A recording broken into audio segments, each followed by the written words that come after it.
Hi mga palangga! Welcome to my mini vlog! For today's video mga palangga kay wala usa ta sa bukid ha, magpapatag usa ta. Diri usa ta magvideo mga palangga kay basig napulan na mo sa tingog sa mga manok, sa mga kahoy nga inyo ang makit-an maong diri usa ta magvideo-video karon. Nagbaba usa day minigaw rumnik mga palangga ug amuan na lang pong gidalan ni amo ang bugoy kay naa na lang sa bukid permi unya kay naa namang gyud ta diri so mukaon sa taglami no. Dili lang usa bisul, saging or kamuti ang inyohang makit-an karon mga palangga. Kaon sa pud tag pizza, fried chicken o fries da.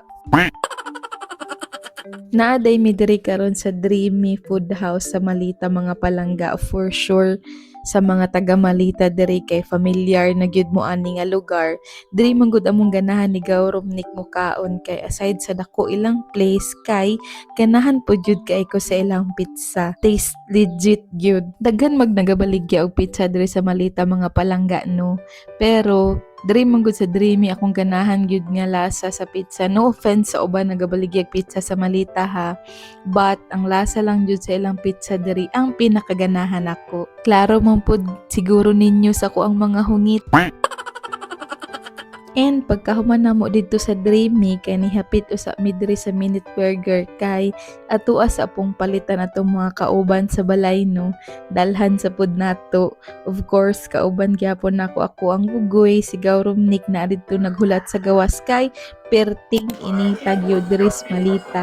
And fast forward the next day mga palangga kay back to reality nagyud taan ni dayon. Ako asa day nagipang tanggal ning mga pilunon nako kaning mga habol diri sa amo ang kwarto kay ako ang kambyuhan og floor mat. Nakapalit bitaw kog floor mat kagahapon pagbaba namo. So ako siyang itaod karon. And of course with background music atong pagpanglimpyo. Ako apo deng giapilog pagpanglimpyo ning amo ang bintana mga palangga kay pag abri nako ganiha sus perti na daig kadaghang abog nagtambak. Unya ako ana ning gisilhigan diri sa sulod ako asang gihulat nga mauga gamay ang reason po jud nga ni malit ko ani floor mat kay tungod ang katong playmat na ko ang gibutang diri katugong mga pasel-pasel kay nagmoist siya bago po manggod ang semento moong magbasa jud siya. Gusto mo jud unta nako mamalit atong kanagong mga sticker na floor mat na makita nimo online pero feeling nako dili pa gyud siya pwede kay nagamoist pa ang semento since bag-o pa man so mas gipili sa jud nako ang floor mat for now. Sunod na lang ko mamalit anang mga nice na mga sticker na pang floor mat online kay dili pa gyud siya pwede sa kong tan-aw. Unya, mo na diri siya ang result. Gitulugan na sa ko ang bugoy iya na dayong gibrekingan. Mo na ni siya ang floor mat na ako ang napalit.